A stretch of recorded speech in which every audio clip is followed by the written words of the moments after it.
지지난주에는 예수님의 이름이라는 제목으로 말씀을 전해드렸어요. 마귀의 권세를 이기는 유일한 비밀, 몸된 교회, 몸된 교회라는 말씀 전해드렸죠. 몸된 교회에 예수님의 이름을 두시니까, 그 다음에 두 번째 천국 열쇠인 예수님의 이름, 세 번째 아버지의 이름인 예수님을 받고 오신 주님. 예수님은 아버지의 이름을 받고 오셨다는 것이죠. 아버지의 이름이 뭐예요? 예수란 말이에요. 예수. 아들에게 주신 아버지의 생명은 아버지 안에서 사는 생명이다. 우리는 예수님의 생명을 받았어요. 어떤 생명? 예수님 안에서 사는 생명. 예수님 안에서 사는 생명을 우리에게 주셨어요. 그 생명이 소중함을 안다면 날마다 예수 안에 들어가 살기를 더욱더 힘쓰는 줄로 믿습니다. 하나님 아버지의 이름인 예수 이름으로 사는 삶이라는 것은 나의 생각과 마음을 오직 할례받고 머리 대신 주님이 주시는 생각과 마음으로 사는 삶, 그 다음에 여호와의 이름을 모신 자가 받는 복. 지난주에 오벳에돔의 집이 복을 받았잖아요. 다윗이 복을 받았잖아요. 최고의 복을 다윗이 받은 이유가 뭐예요? 여호와의 이름을 모시고 살았기 때문에 그렇다는 거예요. 오늘은 하나님을 섬길 수 있는 사람이라는 제목으로 하나님의 말씀을 배워보도록 하겠습니다. 하나님은 천지와 만물을 창조하실 때 꿈을 가지고 창조를 하셨어요. 그 꿈이 무엇이냐? 만물이, 삼라만상 모든 만물이 서로 섬기면서 사는 거예요.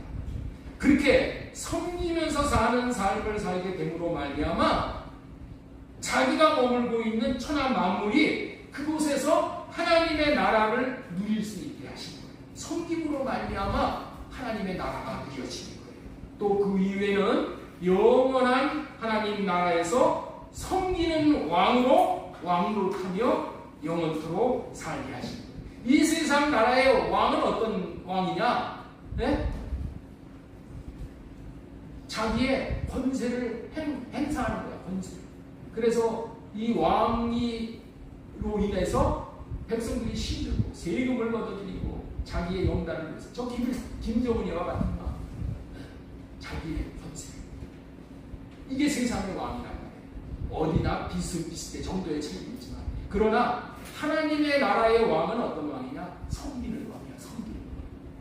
이 섬기는 왕으로 왕노릇하면서 영원토록 살게 하시는 거예요. 그런데 불행하게도 모든 인생들은 섬기기보다는 섬김받기를 좋아하게 된 것이에요. 모든 인생들의 현실은 자기가 섬김을 받는 것을 다 좋아하고 살아요. 자기가 사랑을 받는 것을 좋아해요.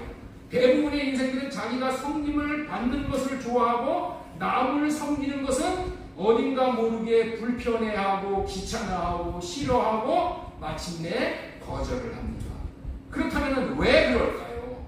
여기에는 하나님의 나라를 누리지 못하게 하는 마귀의 농간이 있었기 때문이고 현재도 있기 때문이다. 이렇게 섬기기를 싫어하고 섬김받기를 좋아하는 삶을 사는 것은 예수 그리스도를 주로 고백하는 자들에게도 일부 나타나는 현상입니다. 대표적인 것이 여러분들 핸드폰에 전화를 해서 통화 대행이 죽일 때 한번 들어보세요. 거기 뭐가 나와요? 당신은 사랑받기 위해 태어난 사람. 이런 소리가 막 들려오죠? 그러면 얼마나 좋아합니까? 사랑받기 위해서 태어났으니까 내가 그렇게 사랑해 주겠다는 거 아니야. 전화했는데 당신은 사랑받기 위해서 태어났어. 내가 당신을 그렇게 사랑해 줄 거야. 그래서 그 말을 듣는 사람들이 무척이나 좋아하는 것이죠. 어렸을 때는 사랑도 받아야 하지만은 궁극적으로 우리는 사랑으로 섬기기 위해서 태어났는데 그냥 무의식적으로 섬김을 받으려고 한다고 하는 것은 한참 잘못된 것이다. 교회에 다니며 신앙생활을 하는 것도 자기가 섬김을 받기 위함이고 자기의 필요가 채워지기 위해서 하고 있다면 하나님의 뜻과는 거리가 먼 것입니다. 기도를 해도 자기 자신의 필요가 채워지기 위해서 기도하는 거예요. 그러나 하나님의 편에서는 하나님의 필요가 채워지시기 위해서 우리를 창조하셨다는 거예요. 하나님이 사랑받으시기를 원하시고 섬김을 받으려고 우리를 창조해 놓으셨다는 것을 알아야 하는 거예요. 우리는 우리의 필요가 채워지기를 원하지만 하나님께서는 하나님의 필요가 채워지기를 원하신다는 거예요. 그래서 신앙생활이라는 것은 우리가 분명히 알아야 할 게 이것이라. 내 필요가 채워지는 것이 신앙생활이 아니고 하나님의 필요를 채워드리는 것이 신앙생활이라는 거예요. 내가 섬김을 받는 것이 신앙생활이 아니라 하나님을 섬겨드리는 것이 신앙생활인 거예요. 우리가 할례받아야 할 것 중에서 중요한 것은 자기가 섬김을 받으려고 하는 생각과 마음을 할례받고 주님이 섬김을 받으실 수 있도록 자신이 섬기는 자가 되게 해달라고 주님의 마음을 구해야 하는 거예요. 이렇게 하라고 하시는 이유는 이렇게 사는 것이 우리가 가장 잘 사는 것이고 성공하는 것이기 때문에 하나님은 하나님을 섬기라고 하시면서 오직 하나님을 섬기는 자로 세워주시려고 쉬지 않고 오늘도 열심히 일하시는 분이 저와 여러분들의 하나님이셔요. 우리나라 사람들은 안중근 의사를 다 잘 알고 그분의 이름을 높이고 있잖아요. 그의 이름을 높이는 이유는 안중근 의사가 우리나라 백성들을 잘 섬기는 삶을 살고 갔기 때문이에요. 백성들이 일본의 식민지 종살이에 빠져들지 않도록 건져내기 위해서 일본의 내각 총리 대신인 이토우 히로부미를 1909년 10월 26일 하얼빈에서 저격해 죽였어요. 총살을 했단 말이에요. 안중근 의사는 이토우 히로부미를 죽이면 반드시 자기 자신도 죽게 된다는 것을 정말 알았어요.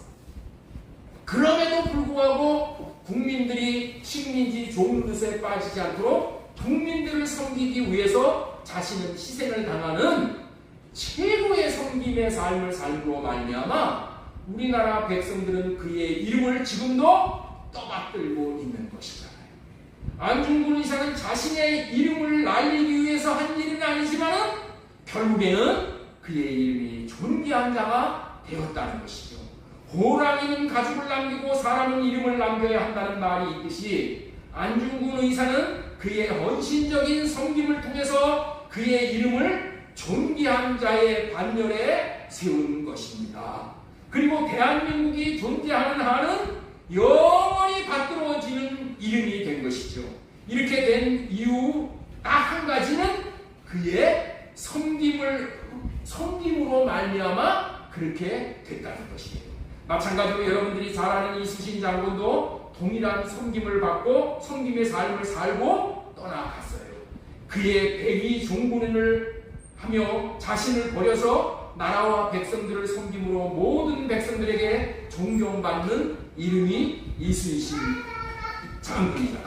물론 세종대왕도 마찬가지로 자기를 돌보지 않고 백성들을 섬기려는 마음으로 행한 일들이 오늘날 세종의 이름이 존귀케 되는 케이스가 된 것이죠. 그런데 여기서 우리가 반드시 알아야 할 것은 한 나라를 위해서 같은 한 민족, 같은 나라 백성을 위해서 이렇게 자기 몸을 버리며 섬기는 것도 귀한 일이고 귀한 결과가 나오는 것인데 만약에 하나님을 위해서 섬길 수가 있다면 하나님의 나라를 위해서 섬길 수가 있다면 얼마나 좋은 결과를 얻을 수 있게 되냐는 것이에요. 성경은 하나님을 섬기는 자가 받는 상급에 대해서 아주 명확하게 잘 알려주고 있어요. 히브리서 9장 15절 말씀이 그 말씀이에요. 이로 말미암아 그는 새 언약의 중보자시니 이는 첫 언약 때 범한 죄에서 속량하려고 주사 부르심을 입은 자들로 하여금 영원한 기업의 약속을 얻게 하려 하십니다. 섬김을 통해서 영원한 기업의 약속을 얻게 하신다는 거예요. 예수님은 하나님의 마음을 섬겨 드리려고 새 언약의 중보자로 오셔서 하나님과 백성들을 섬기려고 죽으셨다는 거예요. 새 언약의 중보자라는 말의 의미는 백성들에게 새 언약이 이루어지도록 자신이 죽어서 제물이 되어져 섬겼다는 거예요. 제물이라는 것은 반드시 어떻게 돼요? 제사를 지낼 때 산 돼지를 제사를 드리는 법이 없어. 반드시 죽여서 제물을 드리는 거야. 예수님이 제물이 되었다는 얘기는 예수님이 십자가에서 죽어서 제물이 되셨다. 죽음으로 제물이 되는 거예요. 죽음으로. 이 제물이 되어져서 예수님이 섬기셨다는 그런 의미예요. 죽기까지 하나님을 섬기심으로 주님이 받으신 기업은 영원한 기업인데 그 영원한 기업이 무엇인지는 지난주에도 설명해 드리고 또 이제 앞으로도 설명해 드릴 거예요. 그 영원한 기업인데 그 동일하게 저와 여러분들도 그 기업을 얻게 하시려고 죽기까지 섬기셨다는 거예요. 우리도 예수님이 받은 기업을 받게 하기 위해서 예수님이 죽기까지 이렇게 섬기셨다는 거예요. 빌립보서 2장 7절 오히려 자기를 비워 종의 형체를 가지사 사람들과 같이 되셨고 사람의 모양으로 나타나서 자기를 낮추시고 죽기까지 복종하셨습니다. 죽기까지 복종하셔서 섬겼더니 곧 십자가에서 죽으시니라. 이토록 주님께서 하나님을 섬기고 사람들을 섬기시었다는 거예요. 이렇게 섬기는 예수님을 하나님께서는 가장 높이시어 모든 이름 위에 뛰어난 이름을 기업으로 주신 거예요. 기업이 뭐예요? 선물로 주셨다는 거예요. 선물. 예수님이 하나님 앞에 이 선물을 받았는데 그 선물이 뭐다? 하나님의 이름인 예수를 받았다는 거예요. 그래서 그 이름을 받으니까 어떻게 됐어요? 모든 무릎을 예수의 이름에 꿇게 하고 가장 높은 이름은 하나님의 이름이야. 하나님의 이름 앞에 무릎을 꿇지 않는 이 세상의 권세는 없는 거예요. 모든 이름이 하나님 앞에 무릎을 꿇게 되었는데 예수 그리스도의 무릎에 다 이렇게 무릎을 꿇게 하나님이 만드셨다. 이런 섬김을 통해서 예수님이 영원한 기업을 받으셨듯이 저와 여러분들에게도 동일하게 영원한 기업을 주시려고 이제 우리에게도 하나님을 섬기고 이웃을 섬기라고 말씀하시는 거예요. 이 시간 저와 여러분들이 놓치지 않아야 할 것이 있습니다. 하나님은 하나님을 섬기고 하나님이 하신 약속이 이루어질 수 있도록 섬긴 인생을 결코 소홀히 배우하시지 않는다.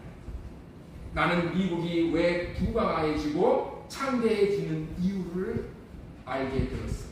그것은 미국이라는 나라는 자기 나라를 섬기기 위해 부상을 당하거나 죽은 군인들을 그대로 내버려 두시지 않는다는 거예요. 그 나라를 위해 헌신한 사람에게 대한 대우를 정말 각별하게 대우를 해준다는 거예요. 그런 나라가 잘 되는 나라이고 좋은 나라예요. 나는 요즘에 하문영 집사님에게 요즘에 말씀을 들어요. 하문영 집사님이 이 귀에 이명 현상이 들리시죠. 왜 그랬나? 나라를 위해서 충성을 하시다가 그렇게 됐어. 그래가지고 유공자 대우를 받으셔야 되는데 그게 잘 안 되는 거야. 그래서 우리나라는 아직까지 미국에 비해서 한참 멀었다. 네? 나라를 위해서 헌신하면은 대우를 해줘야 된다. 근데 대우 같은 건 너무나도 힘들어.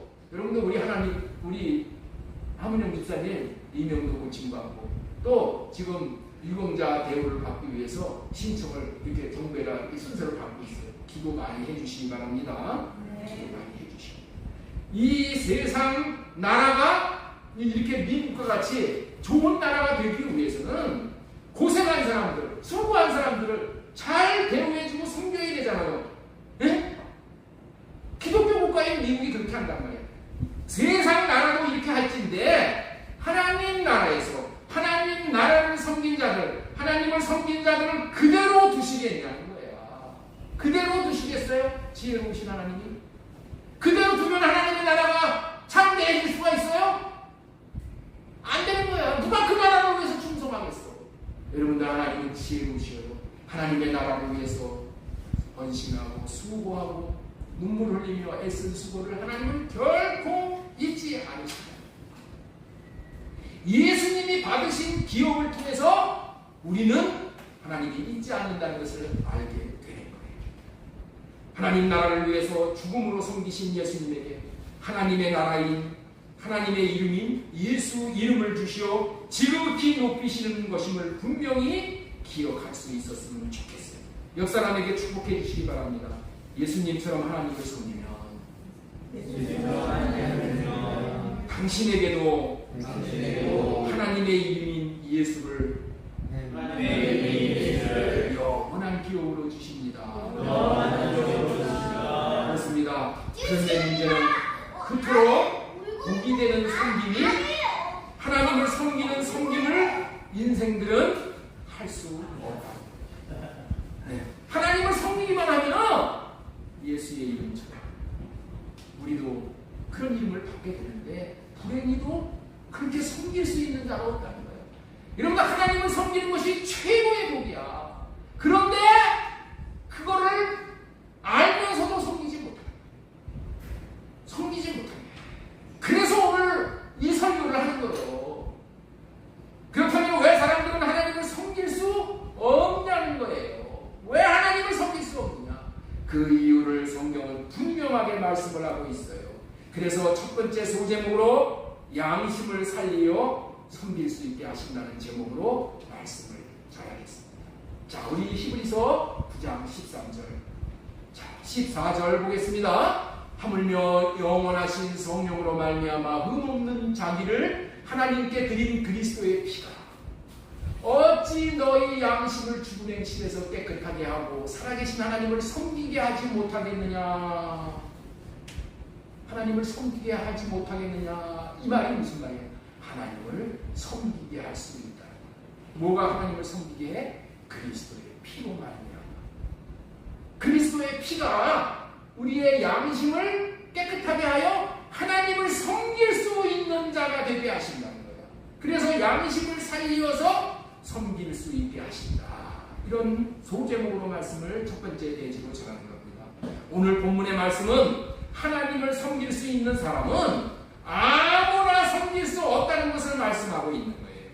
하나님은 아무에게나 하나님을 섬기는 것을 허락하지 않으셔요. 여러분들 섬기는 것을 하나님이 허락하시지 않으시면 못해. 왜냐하면 하나님을 섬길 수 있는 자에게 하나님은 너무나도 큰 복을 주시는데, 그 복이 영원한 기업으로 하나님의 이름이기 때문에 그러는 거예요. 하나님을 섬기는 자에게 뭘 주신다고요? 하나님의 이름을 주셔. 이름을 아무나에게 주시냐는 거예요.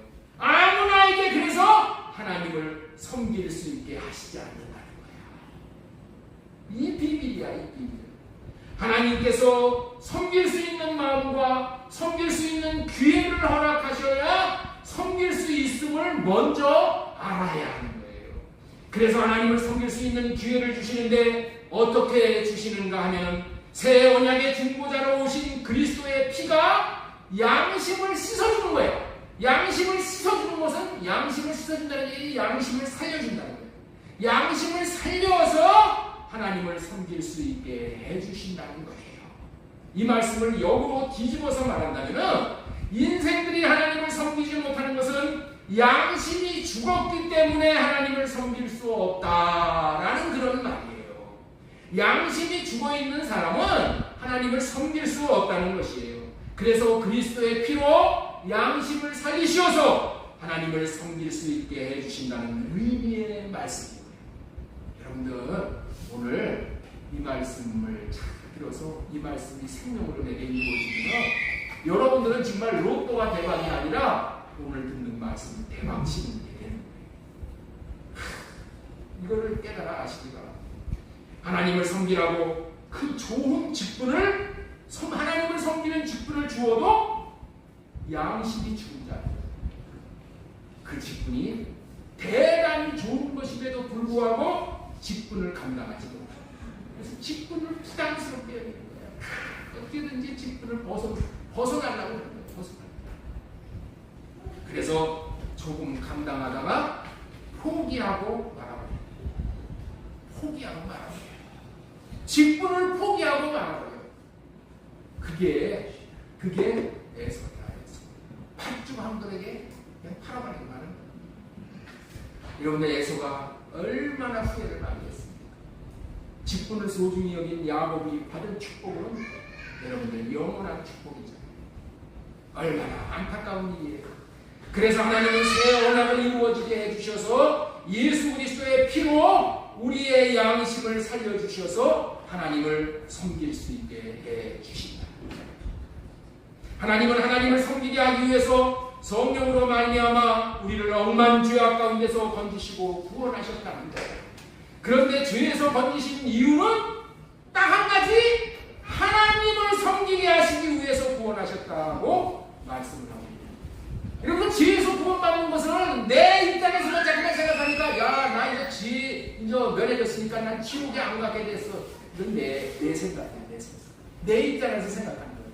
하나님이 우리를 죄로부터 건지셔서 양심을 깨끗하게 하신 이유는 하나님을 섬길 수 있는 자가 되게 하기 위해서, 더 큰 복을 받게 하시기 위해서 그렇게 하신 거예요.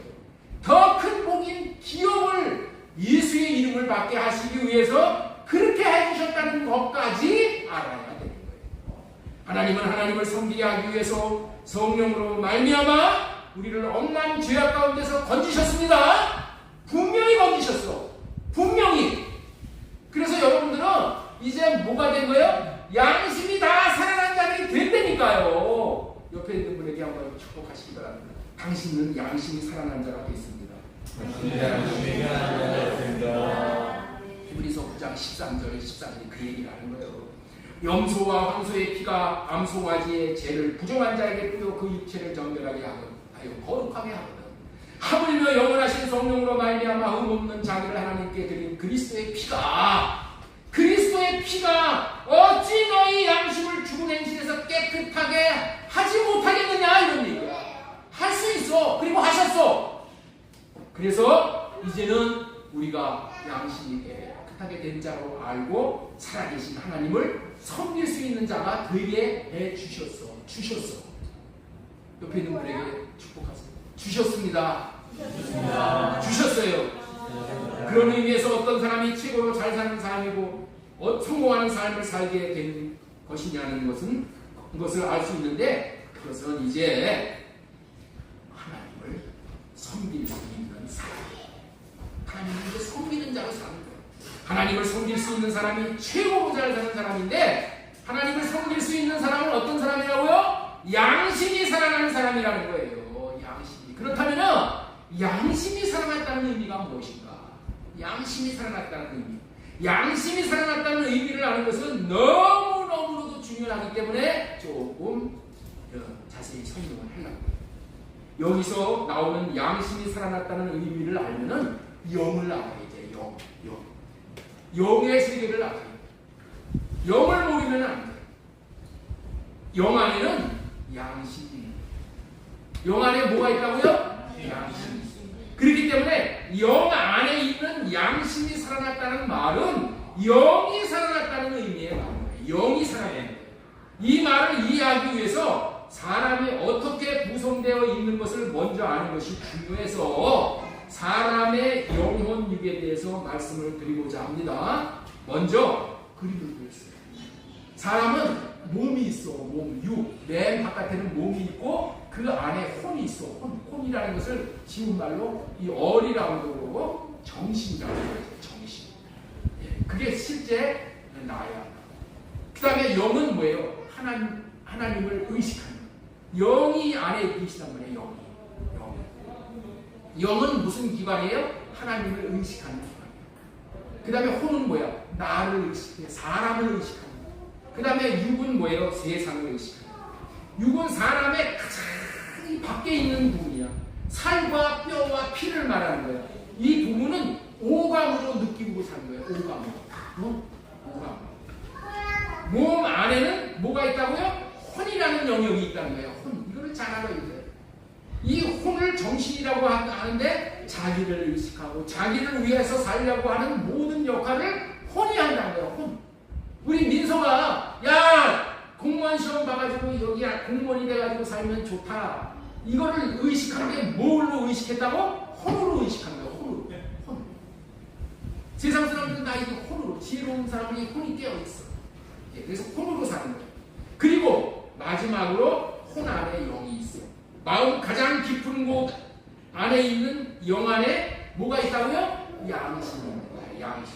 이 영은 하나님을 의식하는 부분으로 하나님을 알아보기도 하고 하나님을 예배하기도 하고 하나님을 사랑하기도 하는 부분인데, 하나님을 의식하는 영을 역할면으로 나눌 때 또 세 부분으로 나눠. 우리 한번 보겠습니다. 그림을 보여서. 자, 예, 이거 한번 띄워주세요. 예. 없어요? 그 안에 안 넘어갔나? 여러분들 이 그림을 한번 이렇게 보시면요. 이 그림이 보면 맨 바깥에 이거 보이시죠? 그림이 동그란 게 이 그림의 핵심이 뭐냐? 요 콘 0인데 이 0 안에 0이 세 부분으로 되어 있다는 거예요. 0이 세 부분으로 이루어졌다는 거예요. 그 세 부분으로 이루어졌는데 그 부분이 뭐냐? 그 부분이 양심과 교통과 직감, 직감, 이 세 부분으로 이루어집니다. 예수님을 믿고 성령으로 영이 거듭난 사람은 이 세 부분이 살아나는 거예요. 그래서 하나님과 교제를 하게 됩니다. 하나님과 교제를 해요. 이 교통의 영역이 있어. 하나님하고 교통하는 그런 기능이 살아나는 거예요. 그래서 영이 죽은 사람은 하나님하고의 교통이 없어. 하나님하고의 대화가 없어. 하나님하고의 교제가 없어. 그래서 하나님하고 모든 것은 다 이 교제를 통해서 이루어지는 거예요. 네? 여러분들 엄마 아빠하고 이렇게 내가 누리고 그러는 거예요.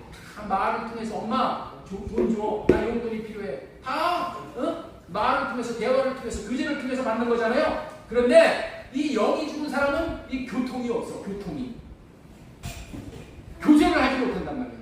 그리고 이 영이 죽은 사람은 정광석화와 같이 주시는 하나님의 이 음성이 딱 들리는 게 있거든요.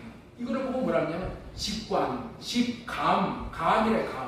직감이라고 그러고 직관이라고 그러고, 이런 정광석화 같이 반짝하고 하나님이 들려주시는 그런 음성이 있어. 그런 음성을 다른 말로 뭐라 하면은 샛별과 같이 내 마음에서 떠오르는, 하나님께서 내 마음에서 샛별과 같이 이렇게 탁 떠오르는 그런 마음이 있어. 그게 음성이 들려. 예? 이렇게 해주시는 영역이 직관의 영역이야. 그리고 마지막에는 어떤 영역이냐면은 양심. 이 영에는 양심이라는 부분이 있는데, 영이 살아나는 사람은 어떻게 된다? 양심이 살아나는 거예요. 자, 영에는 몇 가지의 영역이 있다고요? 첫 번째, 교통의 영역이 있고, 직감의 영역이 있고, 양심의 영역이 있는 거예요. 그렇기 때문에 영이 살아났다는 것은 하나님이 주시는 양심이 살아났다는 의미가 있다는 것을 우리는 꼭 기억해야 돼요. 영이, 다 정리하겠습니다. 영이 살아난 자의 특징이 뭐냐? 하나님하고의 교제가 살아나는 거야. 하나님하고의 교제가 되는 거야. 친구하고 애인하고 교제하듯이 하나님하고 그렇게 친밀한 교제가 일어나는 거예요. 하나님이 주시는 직감력이 살아나는 거예요. 하나님의 음성을 반짝반짝 듣게 되는 거예요. 그리고 양심이 살아나는 거예요. 이렇게 살아난 사람을 영의 사람이라고 부르는 거예요. 세상에는 육의 사람이 있고 영의 사람이 있다는 거예요. 이 영의 사람이 되어야 되는 건데, 이 영의 사람은 영을 따라서 사는 거예요. 영을 따라서. 이 영이 살아서 영의 사람이 되면은 영의 인도를 받게 되므로 신기하게 예배를 드리고 싶은 마음이 자꾸만 생기는 거예요. 신기하게도 예전에는 그런 일이 없었는데, 예수 그리스도의 피로 씻김을 받고 양심이 살아나고 영이 살아나면은 교통이 살아나기 때문에 자꾸만 예배를 드리고 싶은 마음이 생기는 거예요. 산에 가서도 예배를 드리고 싶고, 집에서 있을 때도 예배를 드리고 싶고, 또 자녀들이 오면 야 우리 하나님 앞에 예배하자 하고 그런 생각이 자꾸만 나는 거야. 그리고 기도를 드리고 싶어해 자꾸만. 그리고 왠지 모르게 내 마음에서 기쁨이 넘쳐서 하나님을 찬양하고 싶은 마음이 자꾸만 나오고, 찬양하고 싶어. 하나님을 높이 찬양하고 싶어. 그리고 또 한 가지, 하나님의 말씀을 자꾸만 받아먹고 싶어. 그래서 성경이 꿀송이 같이 가려져가지고 자꾸만 읽고 싶은 마음이 간절해져. 그리고 양심이 살아나서 양심에 합당한 삶을 살게 된다.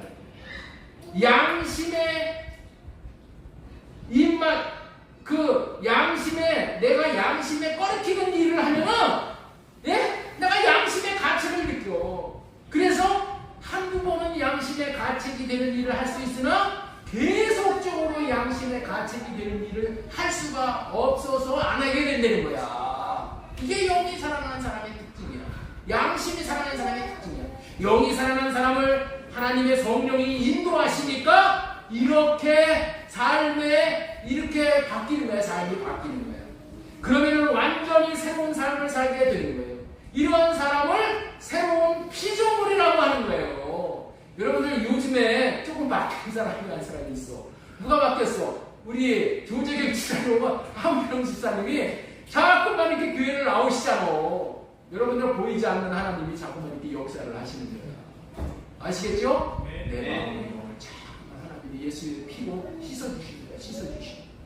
씻어주시면 왠지 모르게 아침에 일어나면 교회 가고 싶은 마음이 생겨요. 왠지 모르게 일어나면 기도하고 싶은 마음이 생겨요. 왠지 모르게 하나님을 부르고 싶은 마음이 생겨요.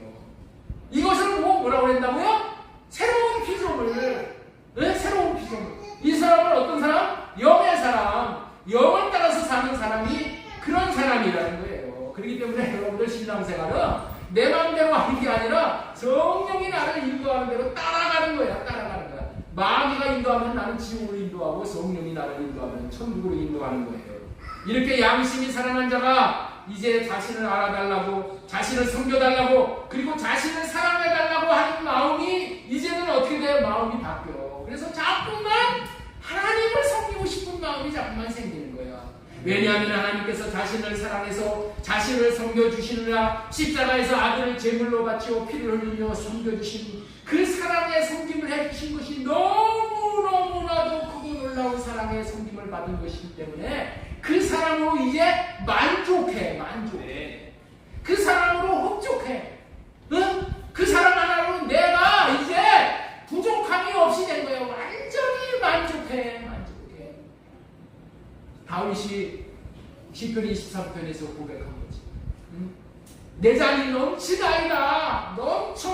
넘쳐기 때문에 이제는 더 이상 자신만을 사랑해달라, 자신만을 섬겨달라 이렇게 하지 않고 이제 어떻게 돼? 하나님을 섬기는 자로 변화되게 되어지네. 양심이 살아난 자는 이제는 그런 섬김의 은혜를 받았으니 이제는 자기가 하나님을 섬겨야 할 차례가 되었다는 것을 알게 됩니다. 왜 그렇다고요? 양심이 살아났기 때문에 그렇게 되는 거야. 예를 들면 이런 거야. 엄마가 자식을 낳아 모든 고생을 하고 키웁니다. 자라면서 부모님들이 자신을 키우느라 얼마나 고생을 했는지 자식이 다 알고 있잖아요. 그러는 사이에 이제 부모가 늙어가. 그리고 부모가 병이 들어. 그러면 이제 자식은 부모님을 섬겨야 됐다는 것을 알고 힘들고 어렵지만은 이제 부모님을 섬기잖아. 자신도 힘들다. 직장에 나가서 얼마나 피곤해. 그럼에도 불구하고 부모님의 사랑에 감동하고 감격해서 그 부모를 힘들지만 섬기잖아요. 돈을 벌어다가 부모님을 섬기잖아요. 치료비도 대고 하잖아요. 이런 자식은 양심이 살아있는 자식이라고 하잖아요. 그런데 어렸을 때 부모님의 섬김을 받고 장성하는 자가 되었음에도 불구하고 여전히 부모님의 섬김을 받으려고만 한다면 아직 양심이 살아난 자가 아니잖아요. 여기서 말하는 그 양심은 어떤 양심이냐면 혼의 양심이야. 혼의 양심.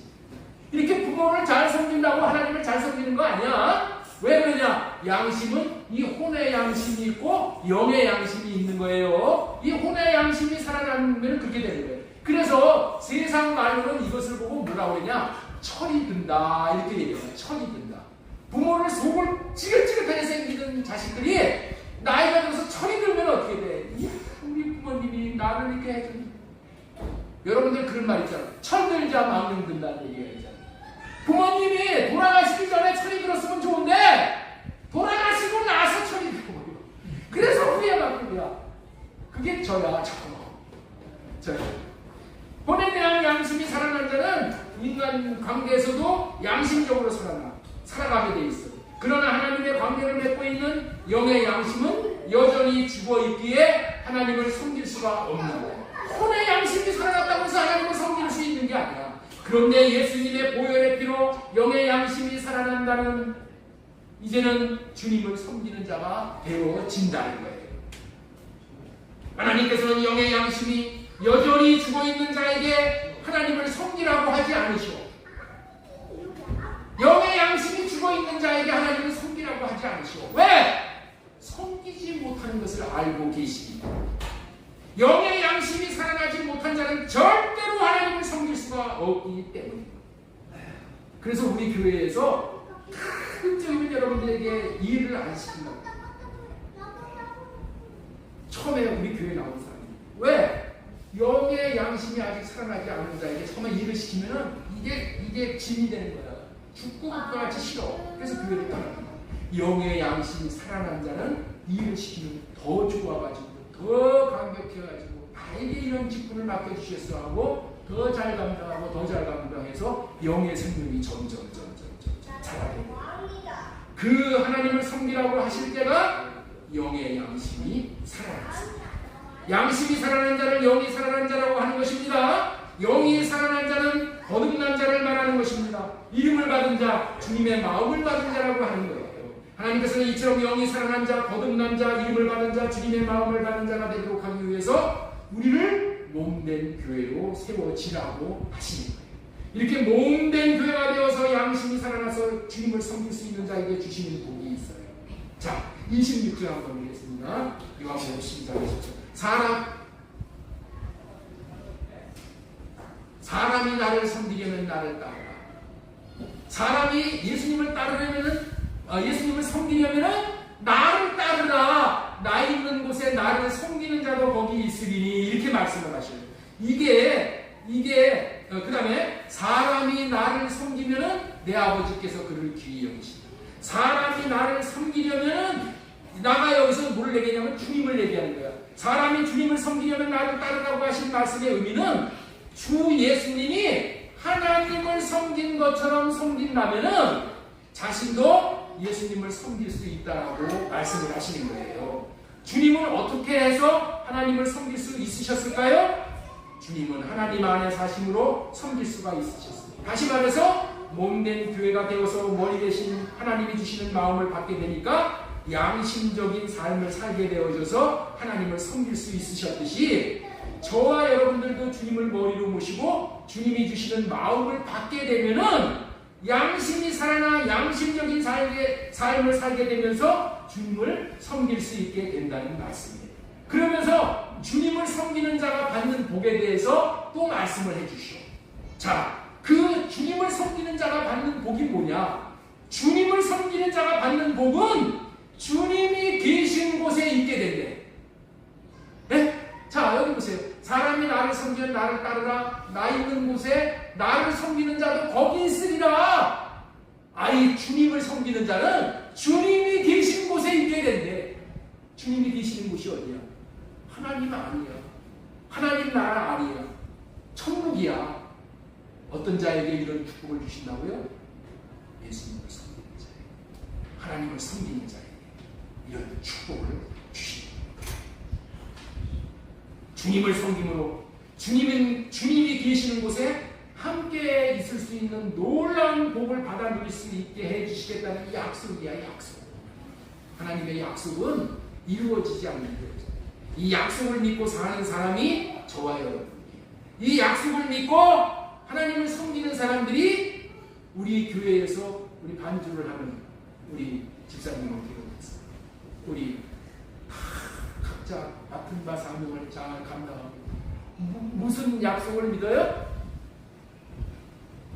나를 섬기는 자도 나 있는 곳에 있을 것이다. 말로 다 할 수 없는 복을 받는. 한참 전에 제가 말씀드린 말씀인데 오늘 주제를 이해하기 쉽게 하려고 한 번 더 말씀을 드립니다. 저는 과부 어머니 밑에서 자랐어요. 요즘은 과부들이 살아가기가 정말 좋은 세상이 되었어요. 나가기만 하면은 돈을 벌 곳이 여기저기 있잖아요. 식당에 가서 일해도 돈을 받고, 간병인을 해서도 돈을 받고, 돈을 벌 곳이 너무나도 많은 때를 지금 살고 있어. 그런데 저와 우리 어머니가 어려서 살 때 한 지금서부터 한 65년 거의 70년이 다 되네요. 그때 우리 어머니가 사실 때는 그렇지가 않았어요. 그야말로 돈 버는 것이 너무나도 고통스러운 때예요. 저희가 시골에 살 때에 우리 어머니가 보따리를 입고 보따리 어마어마하게 큰 보따리를 입고 저를 뒤에다 업고 그렇게 옷감 장사를 하셨거든요. 다니면서 한 푼 두 푼을 벌어야 살 수 있는 그런 삶을 살았어요. 제가 초등학교 5학년 때 인천에 와서 살 때는 우리 어머니가 하루 종일 본드 냄새를 맡으면서 곰인형 그렇게 붙이면서 이렇게 잘라가지고 그냥 손에는 그냥 본드가 더덕저덕 우리 집에는 본드 냄새가 그냥 가득 찼었어요. 그거에서 이런 임원 벌려고 그런 일을 해야 하는 그런 삶을 사셨어요. 제가 옆에서 그렇게 일하는 모습을 보면서 학교를 다니는 거예요. 정말 버스 쿠폰 하나 사가지고 버스를 타고 다니는 것도 사치스러운 일이 될 정도로 그렇게 핍절한 삶을 살았어요. 우리 어머니가 어떻게 벌어서 내게 돈을 주는 것을 내가 알잖아요. 그러니 함부로 쓸 수가 없는 거예요. 내 양심상 여기서 말하는 양심은 하나님에 대한 양심이 아니고 우리 어머니에 대한 양심, 다시 말해서 혼의 양심을 말하는 겁니다. 내가 우리 어머니에 대한 혼 양심이라는 것이 있잖아요. 그 양심이 나를 사치하는 삶, 방탕하는 삶을 살 수 없게 그렇게 만드는 거예요. 학교에 가서 공부를 할 때도 시간 헛되게 보낼 수가 없는 거예요. 나를 위해 지금도 이 시간에도 본드를 가지고 곰을 붙이고 쉬지도 않고 그렇게 고생하는 우리 어머니를 생각하면은 버스를 타거나 걸어갈 때나 시간을 그냥 한가롭게 그냥 보낼 수가 없어서 영어 단어장을 이렇게 만들어 가지고 다니면서 암기를 하고 다니는 거예요. 수학 공식을 적어가지고 다니면서 암기를 하는 거예요. 왜냐하면은 내가 공부를 잘하는 것이 우리 어머니에 대해서 가져야 할 최소한의 양심이라고 생각하기 때문에 내가 해야 할 일을 잘하는 것이 우리 어머니를 기쁘게 해드리는 것이라고 생각했기 때문에 그래서 그렇게 학창시절을 보냈어요. 그런데 돌이켜보니까 우리 어머니를 기쁘게 해드리려고 공부를 열심히 하고 살았던 것이 결국에는 우리 어머니를 위한 것이기에 앞서서 나를 위한 것이라는 것을 나중에 내가 깨닫게 된 거예요. 내가 학업을 끝내고 취직을 하면서 세상에 나와서 내가 내 자신을 다른 사람들하고 평가해 볼 때 내 주위에 있는 사람들에 비해서 내가 월등하게 실력자가 된 것을 이 교만에서 말씀을 드리는 것이 아니라 사실이 그런 것을 내가 느끼게 되더라고요. 그래서 직장을 다니면서도 저녁에는 나를 강의를 해달라고 이렇게 학원에서 막 부르고 그랬어. 그래서 열관리 기사, 그때 한참 수입하동이 났기 때문에 열관리 기사가 아주 뜨는 직종이었어요. 열관리 기사, 환경관리 기사, 그런 자격증을 따고자 하는 사람들이 몰려오는 그런 학원에 가서 강의도 하고 또 그 분야에 대한 책도 쓰고 그렇게 되니까 정말 수입이 정말 많아지게 되더라고요. 상상할 수 없을 정도로. 그래서 그뿐만이 아니라 명성도 얻게 되고 그때 만난 수강생들이 지금도 내가 사업을 할 때 이 나를 도와주는 거예요. 도와주고 그랬어요. 제가 왜 이런 이야기를 하나요? 비록 육신에서 나오는 혼의 양심을 가지고 육신의 부모인 어머니를 섬긴 것도 하나님이 이렇게 엄청난 복을 받게 해주시는데 영의 양심이 살아나서 영이신 하나님을 양심적으로 섬기면서 사는 삶이 얼마나 자신에게 복이 된다는 것은 너무나도 확실한 것이며 영원에까지 이어지는 복이 된다는 것을 말씀드리고자 하는 거예요. 이 진리를 꼭 여러분들에게 알도록 하고 싶은 것이 하나님께서 저에게 이 시간 말씀하라는 주님의 마음을 주셨기 때문에 주님의 마음을 대언하는 거예요. 우리 모두가 주님께서 자신의 영을 그리스도의 피로 씻겨 주셨으니 이제는 양심이 살아나서 섬길 수 있는 자가 되었다는 것을 믿고 섬기라는 말씀입니다. 우리는 어떤 자가 되었어요? 영이 살아난 자가 된 거야. 영이 살아난 자가 됐어. 그래서 이제 섬길 수 있는 자가 됐다니까요. 누구를 위해서 섬기는가요? 자신을 위해서 섬기는 거예요. 자신. 하나님은 하나님을 섬기라고 하는 것은 나 자신을 위해서 섬기라는 거야. 네가 잘 되기 위해서 나를 섬겨야 된다. 그 얘기를 하는 거예요. 따라서 한번 해주세요. 하나님을 섬기는 것이 가장 자기를 위한 일입니다. 지금까지는 설교 제목이 하나님을 섬길 수 있는 사람은 하나님은 양심을 살리시어서 섬길 수 있게 해주신다. 이런 사람만이 하나님을 섬길 수 있어. 그 다음에 이제 양심으로 사는 비결은 몸된 교회가 되어져서 사는 것이라는 말씀을 드립니다. 양심으로 사는 것이 뭐냐? 몸된 교회가 되어져서 사는 거예요. 따라 한번 하겠습니다. 양심으로 사는 것은 몸된 교회가 되어져서 사는 것입니다. 여기서 말하는 양심은 영의 양심이야. 영의 양심. 영의 양심이에요. 자, 이 영의 양심으로 살고자 하는 사람은 먼저 양심의 소리를 들을 수 있어야 하나님을 섬길 수가 있는 거예요. 여러분들, 하나님을 섬기는 최고의 섬김이 무엇이냐? 하나님을 섬기는 최고의 섬김이 무엇이냐? 하나님이 하라고 하는 것을 하는 것이 최고의 섬김이에요. 내가 아무리 내가 하나님이 이렇게 잘하시지 그냥 섬겨드리는 것이 그것도 섬기는 것이 될 수 있을지 몰라도 하나님은 그렇게 여기지 않으십니다. 하나님이 하라고 하는 것을 하는 것이 하나님을 섬기는 거예요. 이해가 되시겠어요? 하나님이 하라고 하는 것을 하는 것이 하나님을 섬기는 거야. 이거를 이해를 해야 돼. 내 생각으로 이렇게 하면 하나님을 섬기는 것이 이게 아니야. 그게 마태복음 7장 21절의 사람들이야. 누구든지 주여 주여 하면서 내가 주님 앞에서 귀신을 쫓아내고 선지자 노릇을 하고 많은 사람들을 고치고 막 이렇게 했습니다. 우리 주님이 뭐라고? 이 불법을 행하는 자들아 다 내게서 떠나가라 그랬어요. 주의 이름을 부르면서 성경 공부를 잘 가르치고 또 귀신도 쫓아내고 대단한 일을 했어. 그런데 왜 하나님이 이 불법을 행하는 자라고 그렇게 말씀하셨어요? 그들은 어떻게 살았다고? 하나님이 하라는 것을 안 했다. 하나님이 하라는 것을. 그래서 여러분들 있죠? 최고의 섬김을 살 수 있는 방법은 뭐냐? 주님이 주시는 마음을 받아서 그 마음을 이루어드리는 거야. 주님이 하시는 말씀을 듣고 그 말씀을 이루어드리는 삶이 그것이 하나님을 섬기는 최고의 섬김이 된다는 거예요.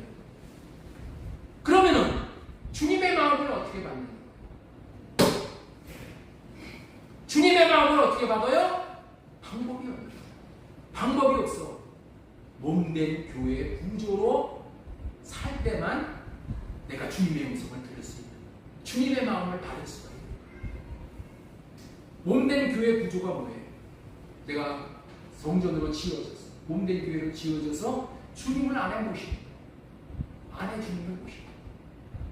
안에 주님을 모신다는 것이 이름을 모신다. 주님을 모시면은 주님은 뭐예요? 죽은 하나님이 아니라 살아계신 하나님이에요. 그렇기 때문에 반드시 안에서 말씀을 하시고, 이렇게 했으면 좋겠다, 이렇게 해라, 저렇게 해라, 말씀을 하시오.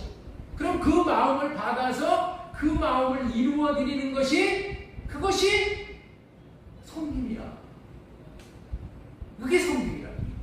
우리 민집사님 새벽기도 매일 하실 때 내가 예를 들어서 하나 했어요. 이제 인력시장에 일꾼들을 이렇게 일꾼들을 불러서 이제 요번에 사고가 났잖아요. 참 안타까워. 인력 시장에 사람들이 이동하다가 차가 그 버스하고 받쳐가지고 많은 사람들이 죽었는데, 사람들이 이제 인력 사무실에서 이제 간단 말이야. 어느 회사에서 사람을 불렀어. 사람을 불러서 인력들이 이제 거기 가면은 뭐라 그래? 사장님이 뭐라 그래? 야, 오늘은 이거 하십시오. 오늘 할 분량은 이거 하십시오. 이거 하십시오. 이거 하십시오. 이게 일을 시킨단 말이야. 그러면 인력으로 간 사람들이 뭐를 해야 돼? 사장이 하라는 걸 해야 돼. 그래 안 그래요? 사장이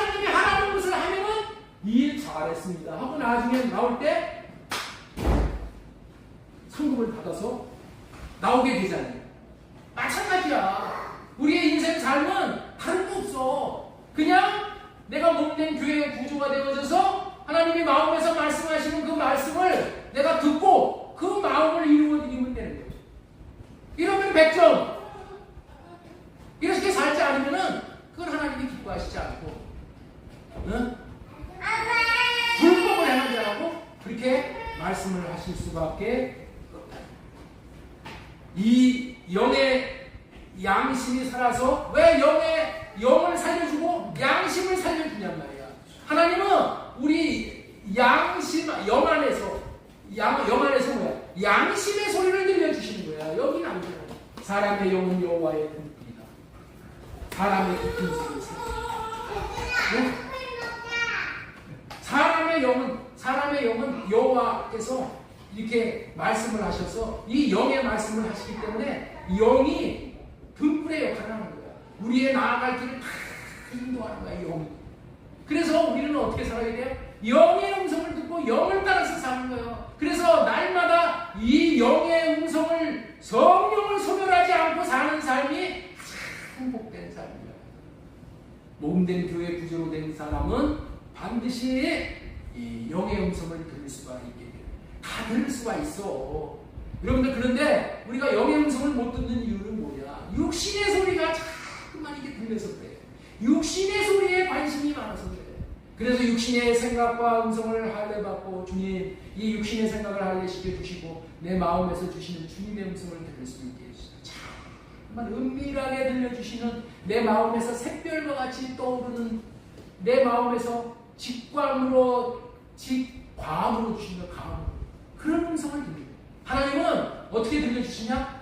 하나님은 성경 말씀 안에서 말씀을 해주시고, 이 성경 말씀 안에서 이 성경을 나로 하나님이 이렇게 살라고 이렇게 하시는구나, 그게 아니라 성경 말씀 안에서 내게 필요한 말씀을 그때그때 주시는 거예요. 그걸 레마의 음성이라고 하는 거예요.